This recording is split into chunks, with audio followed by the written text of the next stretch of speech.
Welcome back to another episode of the Zoned In Cast, your favorite MMA podcast to listen to whilst you are doing other stuff as background noise. So, there is a lot to talk about here today. There is various topics that we have to go over, and I think we're going to start off probably the most obvious thing going on right now in the sport of MMA, which is the whole Tom Aspinall, Surreal Gone, eye poke situation. So, there's a few things here that you need to look at and get a little bit of context on. So, first of all, a lot of people probably think that this was intentional. I personally do not. I do not think that this eye poke was intentionally done by Cyril Gahn, mostly because he was already doing so well in the fight. He was busting up Tom's nose, keeping him at a distance, didn't take too much damage, was able to land jabs, oblique kicks, a few low kicks. He was doing exactly what he had to do in order to win this fight. His takedown defense was holding up very well up to that point. So it's not like, Cyril Gahn was out of the fight, so he poked Tom intentionally. But at that same time, I don't think that Tom was looking for a way out just because of, he got poked in the eye. People thought, oh, he was gassed out, he was losing, his nose was all bloodied up, so therefore he was going to lose the fight and he looked for a way out. I don't think that that's true either. And I think people who say he faked it have never been poked in the eye before and don't understand what that's like. So I think that people kind of need to hold on a minute on, saying that he faked it, he milked it. If you've never experienced it yourself, then I don't think you have any right to speak on the matter, okay? That's how I feel about it personally, because we don't know what he was feeling. He said he couldn't see, and he still wasn't able to see for hours after the fight, which makes it a good thing he stopped it, because imagine he kept going and he couldn't see at, his right eye, I think? So imagine you're seeing this for the entirety of the fight. You can't see anything coming. Left straights, left high kicks, left hooks, nothing. He could have went blind in that eye had he choose to continue fighting. On top of that, he would have went on to lose the fight because he would have been compromised. He would have lost his belt, which means a lot of financial loss and stuff going on. I know there's more things to think about than just whether or not he should have continued. If you couldn't see, absolutely just live to fight another day. It's smarter. You take less damage. It's better for your overall health. Don't worry about what other people say, Tom. I absolutely think you made the right decision. But I think that there also needs to be something said about overall refereeing in this sport. Now, I'm not saying in this case Cyril Gahn should have been disqualified. However, he was warned multiple times to keep his fingers closed. So what did he do? He reopened them up some more, hit him with a boom, boom, boom, boom, boom, eye poke, eye poke, eye poke. He hit him with like a double eye poke, right? Both the fingers went to his eyes, and he had a third one lingering there as well. So it's a little bit silly, that he got warned and still did it. I understand disqualification might be a bit much in this case, but I think that we need to see more point deductions and disqualifications in this sport, because all the time you just see fighters who just simply get warned, oh, don't do it again, man. Don't bring me into this fight. And then they will continue to foul, low blow, eye poke, back of the head shots, you name it, fence grabs, all that good stuff. But there was one fight on the prelims where a fighter was getting taken down and grabbed the fence as a way to stay upright, and the referee immediately took a point.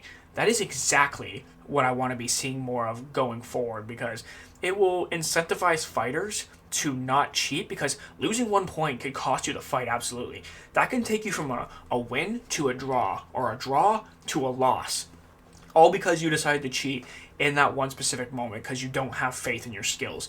That's what that tells me personally. I understand it's human instinct for survival. I get it, right? But it tells me you don't have faith in your skills, or at least in that moment you don't have faith in yourself for whatever reason. So I do think that we need to start deducting more points. I do think we need more disqualifications. I think if you're going to cheat, then you should face the repercussions for cheating, instead of just being told, don't do that, fight, don't do that. Like, sometimes you'll see referees give 3 or 4 warnings before they finally choose to take a point after, like, the 5th foul or something. It's absolutely egregious.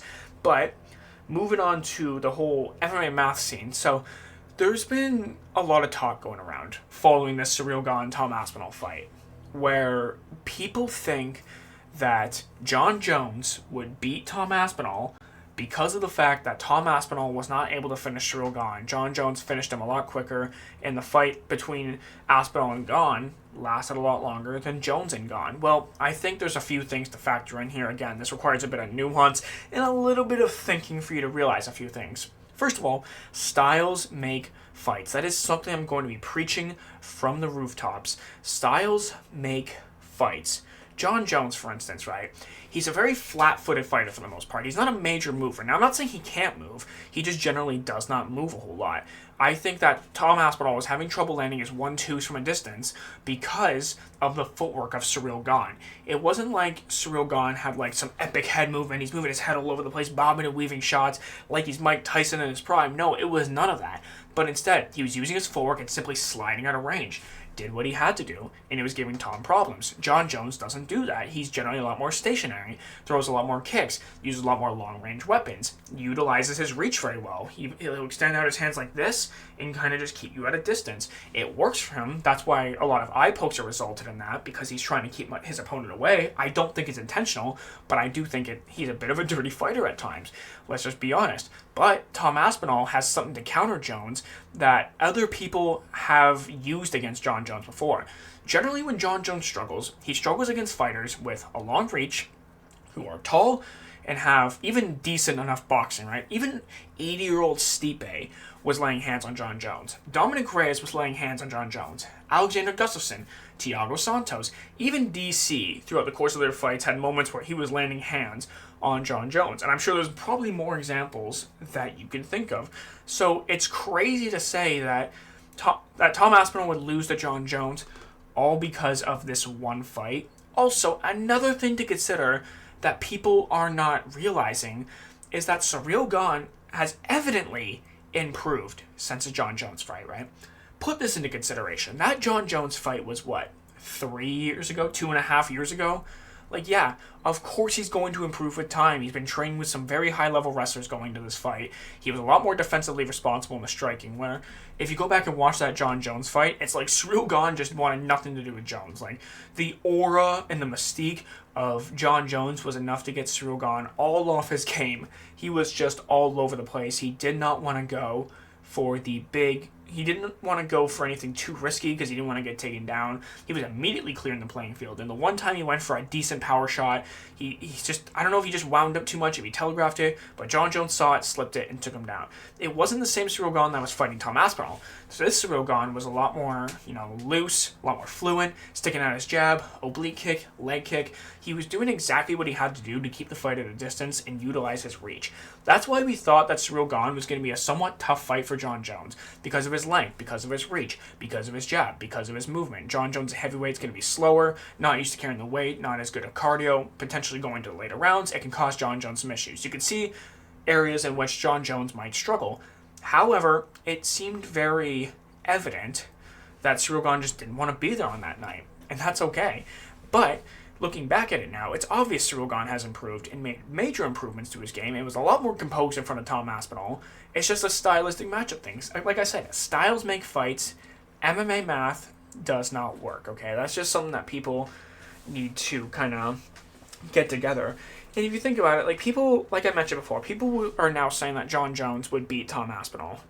But I think that right now, I think Aspinall beats John Jones due to the stylistic matchup, right? John Jones, he's a lot slower than Ciryl Gane. He's not as much of a mover as Ciryl Gane. What's Jones going to do? Try to take him down? Aspinall's bigger. He's stronger. He's going to have a very hard time taking down Tom Aspinall in my eyes. I think Jones can land shots, but the problem is John Jones is not a one-punch knockout artist. He doesn't possess, like, the most amount of power in the world. Now, Jones does have fight IQ and a lot of experience and everything, like, a lot of techniques he can use. I'm not saying he can't win that fight, but I'm saying it's not likely to, because the odds of John Jones not taking a flush 1-2 from Tom Aspinall and sitting down Jones, I don't see it happening. Yeah, Aspinall showed some holes in his striking defense, his distance management, he keeps his chin in the air, like, he has weaknesses, but I don't see John Jones being the one to exploit him because of his lack of power, speed. He's getting older, he's not in his prime anymore. Now, I think a prime John Jones, let's say the John Jones, the one that fought DC the first time maybe, if that guy moved up to heavyweight and fought Tom Aspinall, yeah, I could see Jones beating him, right? Because Jones was younger, had better attributes. He was a lot more... I want to say he was faster back then. He wasn't as slow and sluggish now. Maybe it's because of the extra weight he put on, but even like 236-pound John Jones was looking very slow in there, and I think it's partially due to his age as well. And it could be an issue with the sauce. We don't know. John Jones might not be on sauce these days, and it's making him look a lot slower. It's possible, but I think a prime John Jones has a much better chance of beating Tom Aspinall than this current version. That's all I'm going to say on that matter. But there is something else that I want to talk about, right? And this is something that's bugging me, and it bugs a lot of MMA fans, and it's not related to this entire fiasco that we got going on here right now. It is these current Fight Night cards we got coming up. For the next 2 weeks, oh my gosh, have you guys seen these next two? So, this weekend's Fight Night card is in the UFC Apex. We all love the UFC Apex. Oh my.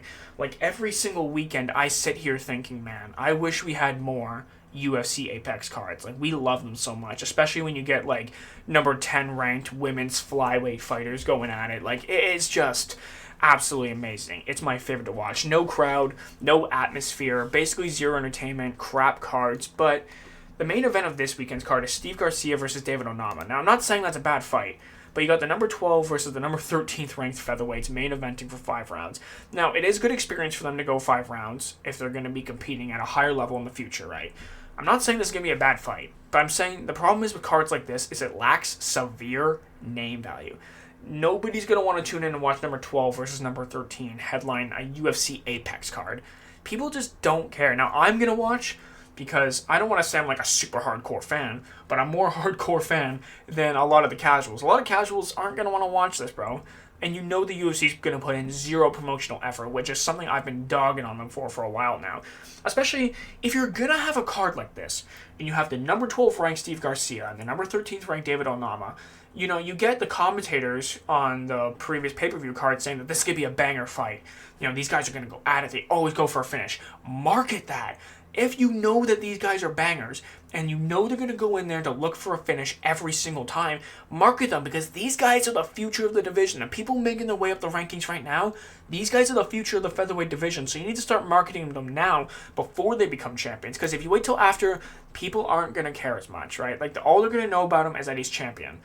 But we need good marketability, and I think it's something that's lacking in the UFC a lot, because the UFC name brand as a whole tends to sell itself, right? The UFC as a brand is super large. People know the UFC these days. People know the UFC, or people even people who don't understand that UFC is not a sport, people will have heard the term UFC, Ultimate Fighting Championship. People will have heard of that before. So I think that when you know that your name brand is just already so large, I think you kind of get complacent and think, we don't have to market it. But you do, because you need to be introducing new fans all the time if you want the sport to grow. People who are the younger generation, the kids who are up and coming now. And I'm talking younger children who are looking to train, get into martial arts from a young age. They want to watch the UFC so they can learn some stuff for themselves to put into their own arsenal skill set. The future MMA starts now, even with younger kids who are looking to get into training. I'm talking kids who are 5, 6, 7, 8, 9, 10 years old, and they're looking to get into training. They see the UFC stuff, and they want to do this. They want to become a fighter because you market it well enough. That is the dream, is the future of the sport, and I think it's very, very important. But I do think the co-main event of this card is pretty good. Waldo Cortez Acosta is taking on Ante Delija, so this should be interesting, because the winner of that fight is putting themselves right into a position to get a number 1 contender fight, especially Ante Delija, because Waldo Cortez Acosta is coming off a loss to Sergey Pavlovich, where I wouldn't say he looked awful. It's just Pavlovich is just really, really good. He's a good heavyweight striker. He is like a very hard hitter. I understand it. But outside of that, there's like zero name value on this fight. If I'm going to be honest, like, I don't want to dog on this card too much, but if you're looking at it from a casual standpoint, there's just nothing. But you know what's crazy looking at this card here is that the number 3 ranked Caitlin Vieira is taking on the number 4 ranked Norma Dumont. That's a women's bantamweight fight, and it's on the prelims. You got unranked fights on the main card instead of that. You even have a catchweight fight on the main card instead, which is actually insane. I don't even know what weight this is taking place at, but a catchweight fight, something the UFC doesn't like to do over that. It speaks volumes of where women's MMA is kind of at right now. And speaking of bad cards, the next weekend after that, we have another UFC Apex card. I asked and they delivered. Back-to-back UFC Apex cards. We all love to see it. Now, this main event is arguably worse. I'm not going to lie to you. It's worse. The main event is between number 14th ranked Gabriel Bonfim, who just robbed Wonderboy. Wonderboy absolutely won that fight, versus unranked Randy Brown. Now, I'm not here to dog on Randy Brown. I think he's a good fighter. He's long, he's lanky, he's a bit tricky, a bit unorthodox. I don't mind him as a fighter. I think he's good. I like him. But the casuals aren't going to understand it, man. And Gabriel Bonfim, seems like a fight to let him grow a little bit, get a bit of experience, beat a good veteran in Randy Brown, and then let him start progressing up the rankings slowly. They're trying to take their time with him following his Nicholas Dalby fight. I believe he's the one who lost to Nicholas Dalby, if I'm not mistaken. So that's an interesting fight for me, but for a lot of casuals who don't know who these guys are, number 14's ranked and unranked fighters main eventing a card. I think that's a good co-main event, but I don't think it's a good main event. You know, you got Adrian Yanez versus Christian Quinez as the co-main event. Like,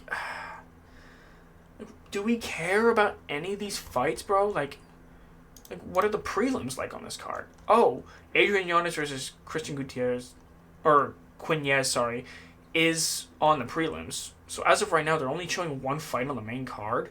Is that a glitch?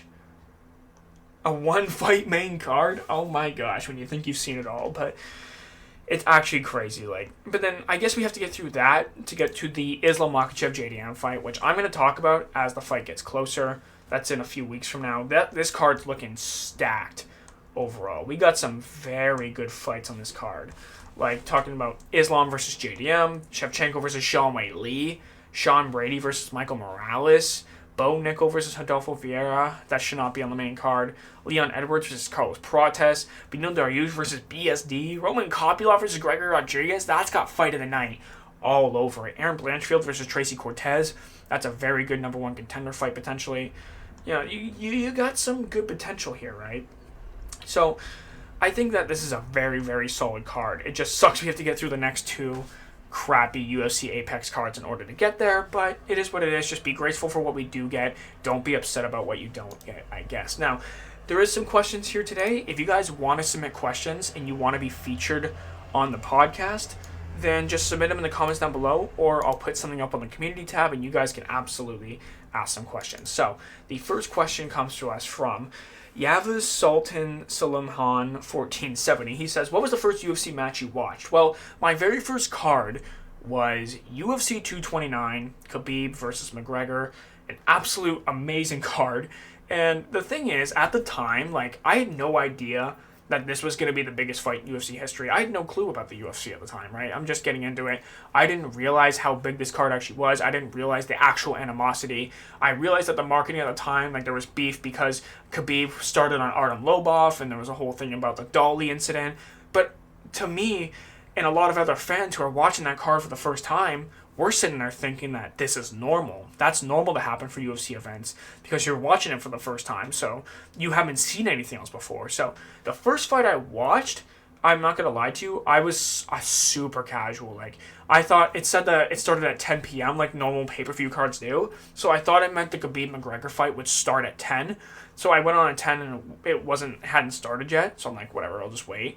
But then I just turned on the stream at like 11 o'clock or something because I didn't want to miss it. And we're watching on my phone here in my bedroom, and the first fight I watched was Derek Lewis versus Alexander Volkov, which was an absolute crazy fight, to say the least. You know, Derek Lewis is down 2 rounds, and he just lands the big right hand. And the fact that that was the first fight I ever watched, and then it follows up with Tony Ferguson versus Anthony Pettis. What a crazy fight, because that was like the end of Tony's prime. Like, that was like it. Like, yeah, he beat Cowboy Cerrone after that, but he just wasn't the same after the whole, you know, cable incident where he tripped over the wires and had to get surgery. He looked good in the Anthony Pettis fight, but that was a good stylistic matchup for him, I think. So, to answer your question, the first UFC fight I ever watched was Alexander Volkov versus Derek Lewis. That was a crazy fight, to say the least. Especially in that finishing sequence, the comeback basically in the last seconds of the fight. It was insane. The next question comes to us from D-Baller24. What do you think the UFC should do with Yuri? Alex Pereira number 3, Ankalaev, or something else? So I did respond to him on the comment thread. I said Ankalaev because I didn't realize that was on the post that he commented that. I just thought it was a comment on a video. But yeah, Magomed Ankalaev for sure. And the reason why I say that, I don't think we should give him Alex for the third time, considering the fact that he got knocked out twice. It wasn't like both fights were super close, controversial decisions. This isn't Volkanovski-Holloway. This is a bit of a different situation. Now, Yuri had success in the first fight. The second fight, not so much. Like, he basically got knocked out twice in the Alex Pereira rematch. So, I don't want to see it for a third time. I think if Yuri beats Ankalaev, then maybe we can talk about it. But if Ankalaev beats Yuri, then we got to do the trilogy, right? I think that that's fair. I think that's absolutely a fair assessment. So, yeah, I would definitely say Magomed Ankalaev is a good one. Now, this last one, I'm only going to put it up on screen for a few seconds. So, if you want to know the question, just pause it, take a picture on your phone or something. But I'm going to go through all these questions relatively quickly. But, like I said, if you guys want to submit questions, put them down in the comments or put them in the community tab that I'm going to post. So the first question is, who's your favorite fighter? Conor McGregor, man. Like, Conor got me into the sport, and I'm always going to be grateful for what he did for the sport and how he grew it and basically made it a mainstream sport into what it is today. We have him to thank for that. As much as people might not like him, it's the truth. Second question, who do you think is winning? Jake Paul or Tank Davis? Man, do we even want to talk about this fight? I have a feeling that fight's going to end in like a glorified sparring match. Like, they're not really going to go for the knockout on each other, I don't think. I think that their talk is just all talk and antics leading up to the fight. And I could see it literally just being like, nobody wins. But if someone was going to win, I'm going to go with Jake Paul. And the reason why is a couple of reasons. One, Tank is looking to get out of boxing. I think he wants a big payday. And I think I don't want to say he's willing to take a dive, because I'm one of those people who actually don't think Jake Paul's fights are fake. I don't think that they're fake. I personally don't. But what I will say is he's a lot bigger than Tank, and he's developed enough skill to the point where the size versus skill thing is no longer in play, because Jake Paul's been training for a long time now. So I do think he beats Tank Davis just due to the size factor. I think Tank's a much better boxer. If he won, I wouldn't be shocked. But Jake Paul's just really big. Who is the most overrated UFC fighter? I think that kind of just comes down to personal preference, but like, in my eyes, overrated means how the fans perceive him, not necessarily how the UFC brass and how the promotion perceives fighters. It's more about how the overall fans perceive him, because how the fans perceive him is generally how they're looked at. So, the most overrated in my eyes, I'm gonna sound like such a hater, and I want you guys to bear with me. Maybe not the most, actually, but off the top of my head from what I can think of, is Alex Pereira. And the reason why I say that is because I think he's just been given a lot of very favorable stylistic matchups to make him look a lot better. Now, he's a fantastic fighter, a great striker, good improving takedown defense. I'm not trying to hate on the guy. But in both divisions he's fought in, neither division is like super wrestle heavy. Magomed Ankalaev is not a wrestler, right? He's not. He's more of a striker than he is a wrestler. He's not an elite level wrestler. People just think that because he's from Dagestan. And he's just not. He's only wrestled heavy in 2 fights. Pereira the first time, and Jan Blachowicz. Against Jan, he did it because his legs were compromised. And against Alex, he did it just to mix up the game. But, like, he's not some elite level wrestler. In every other fight, it's been like 95% striking.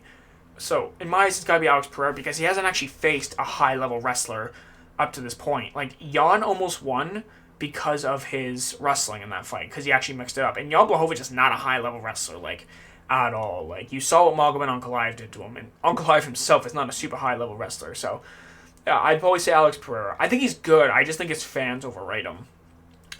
Who's the most underrated fighter? That's interesting.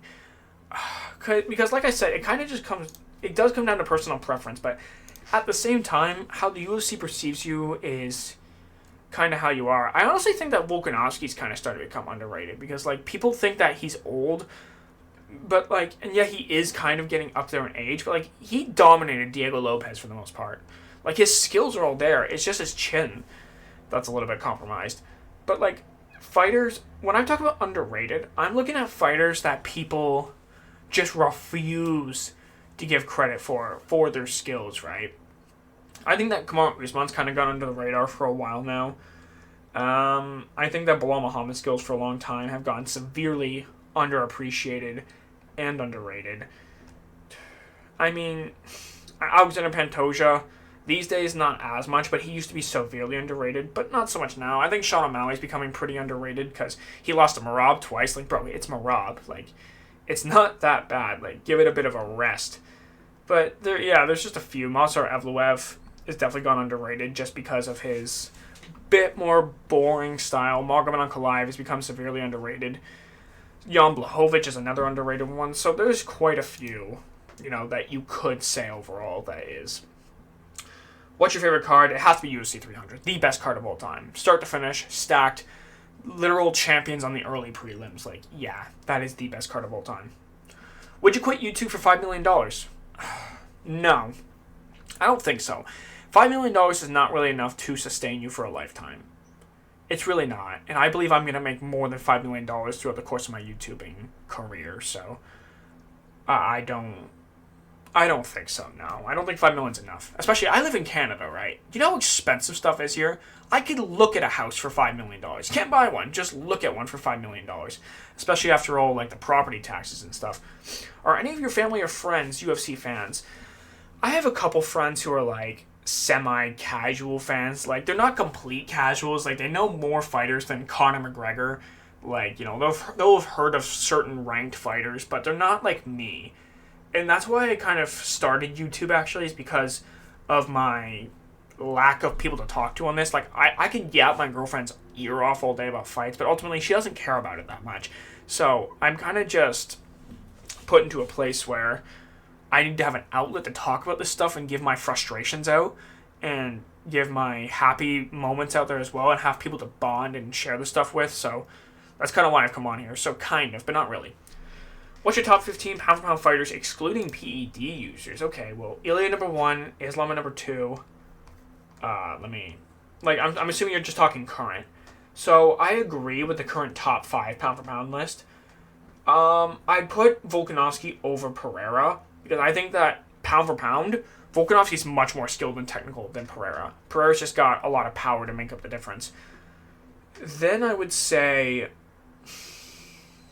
after that, it gets kind of tricky. I think JDM at number 8 is reasonable. Then I'd probably put Magomed Ankalaev at number 9. Tom Aspinall at number 10. This is where it gets tricky. I don't think that Dricus should be in the top 10. I'm going to be honest. I got to be honest with you. I would say put Max Holloway at number 10. Number 11. Actually, no, maybe put Armin at number 10. Max at number 11. Charles at number 12.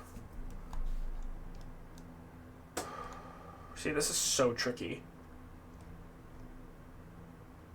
Maybe Movsar Evloev at number 13. Do you want to put Bilal Muhammad at number 14, maybe? No, I would say put Petr Yan at number 14. Oh, no. What about Umar, though? Umar might go in that number 12 spot. And then, like, Petr Yan in there. You got guys like Corey Sandhagen and stuff as well. I mean, Diego Lopez, Laurel Murphy. Like, you can take your pick out of the bottom slots, I guess. The lighter weight classes are going to have more skilled pound-for-pound fighters. That's just the reality of it. What's the most you bet on a match? Probably, like, nothing too crazy. Probably, like, $50 or something. I'm not the most heavy gambler in the world. I'm too much of, like a bit of a perfectionist, and I won't gamble on something unless I'm 100% confident in it winning. And then it usually ends up losing. What were the saddest losses? I'll tell you the saddest loss I ever watched live, in my opinion. It depends on how you define it, but the saddest loss might have been Tony Ferguson's loss against Michael Chandler. Or Justin Gaethje, one of those two. Like, those were just sad. So that was, like, the Michael Chandler loss was like, he was doing so well. We thought we finally got prime Tony back, and then he got flatlined for several minutes. It was kind of scary, but it was sad. Volker Aldo.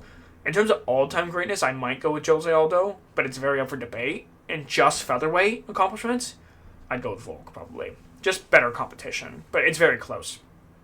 Who's more well-rounded in your opinion, GSP or DJ? I'm going to be honest, I think DJ is. I think he's a much better striker than GSP, much more well-rounded, has many more attributes. Even pound for pound, if they were the same size, I think DJ's faster. Their power is kind of relative. I think that GSP is a bit of a better wrestler, but I think DJ's good enough to hold his own in specific situations, and DJ's probably the better BJJ artist, I would say. So I'm going to go with DJ on that one, personally. How many UFC fighters have you met in person here? I haven't met any. Not yet. In the future, I would absolutely love to, but right now I haven't met any. But hey, that's the goal. That's what we're here for. Who's the scariest UFC fighter? Of all time, Francis Ngannou. Nobody's scarier than Francis, bro. Right now, maybe Alex Pereira, to be honest. Like, he has an intimidating aura, an intimidating presence, if you know what I mean. Who's the go-to boxing? It's either Floyd or Manny. It's either Floyd Mayweather or Manny Pacquiao. I would say Manny just because of the 8-division champ stuff, but, you know, I can understand the 50-0 stuff and, you know, beating, 27 champions or something. Like, It's up for debate. I would say Manny Pacquiao, but him and Mayweather are neck and neck. Who's the best athlete, including every single sport? So there's a few different answers you can go here. If you want to say the best athlete in MMA, probably John Jones. Probably. If you exclude PED users, the best athlete in MMA, take your pick. Like, I actually don't know. Like, is it GSP? Is it Demetrius Johnson? I know that Justin Gaethje said he was a multi-sport athlete. He's become a really good golfer. So it kind of depends. But in terms of other sports, I would say some of the best, probably Michael Phelps or Usain Bolt. Probably. Like, they are, like, the GOATs in the Olympics of their sports. So it might be that, to be honest with you. Who do you got winning, Islam or JDM? Oh, man. See, this is a tough question. I genuinely don't know. I have to go with Islam based off, his performances, his pound-for-pound status, and everything, the accomplishments he's had. But I'm not ruling JDM out of that fight at all. Who's the best UFC content creator? Me. No, I'm just kidding. It's definitely not me. No, I only watch one, really. Like, I don't watch Lucas Tracy or MMA Guru or anything like that. I only watch The Weasel. That's about it. Because I think he's got he's very analytical, and everything he says has logic and reasoning behind it. It's not like it's emotions or biases that get in the way. From the way I see it, at least. What is the most effective martial arts and why? For a street fight, boxing and wrestling is always going to be the most effective. Boxing, in case there's multiple attackers, you need to be able to punch quickly and get out of range or be able to run away. And wrestling, because you need to be able to control whether the fight's on the feet or on the ground. Favorite food? Oh gosh, probably pizza, man. Oh man, I love pizza. I also work in a pizza shop, so it's like I'm always surrounded by it. So it's like I'm trying to like keep myself in shape. And it's like, oh, but there's pizza. What's the most you would spend to watch a card? Current pay-per-view prices. Like, it's actually ridiculous how crazy it is. It's super expensive. Who's your favorite YouTuber? I don't really watch a lot of YouTubers, to be honest with you. Like, I don't know. You think of anything. Probably The Weasel still. Like, I don't know. How tall are you? It depends on the day. It depends on the day. On an average day, I'm somewhere between 5'8", 5'9". I'm not a super tall. I'm a bit of a short king. I'm a bit of a short, stocky king. Favorite drink? Chocolate milk. Easily. Oh my gosh, man. The things I would do for chocolate milk is actually crazy. Favorite movie? Ooh. See, I'm not a big movie or TV show guy. Like, I haven't seen a whole lot. I love Step Brothers. I thought that movie was hilarious. I love the Rocky movies. Karate Kid movies, of course. But non-combat sports related. I loved the first Scary Movie. I thought the second one was okay, then everyone after that was kind of garbage. I love comedy movies. But I don't know. I genuinely don't know, to be honest. I love the Batman movies as well. What's your favorite UFC match? Ooh. My favorite recent one that I've kept going back to watch more and more. I love watching Ian Gary versus Carlos Prates for some reason. I think it has something to do with like just the techniques displayed and the full martial arts displayed. I thought it was very good. But my favorite fight of all time? There's so many. Favorite women's fight of all time has to be Zhang Weili 1 versus Joanna Jędrzejczyk. And like, favorite men's fight? Oh gosh, Justin Gaethje versus Michael Chandler was a banger. Usman Covington 1 was a banger. McGregor Diaz 2. Like, there's so many. I don't think I can pick just one. That's a tough task. How much do you weigh? I weigh about 170 pounds. My weight tends to fluctuate between 168 to 172 pounds. I want to like lose weight and get a bit leaner, but then I kind of wonder like if there's a point like if I'm 5'8", 5'9", 155 pounds. I know that's considered like a healthy weight, but I also don't want to be like super scrawny either. But I think I just have I put so much pressure on myself to have a good physique, and that I want to get leaner just because of how you see people on social media and stuff. And then you realize like a lot of those people just aren't real. It's not realistic to expect to, walk around with a six-pack without perfect lighting and without a perfect pump. Like, I just look like a normal dude. And I think that's okay, especially in fighting. Like, it's not a bodybuilding competition. And lastly, what card made you the most excited? UFC 300.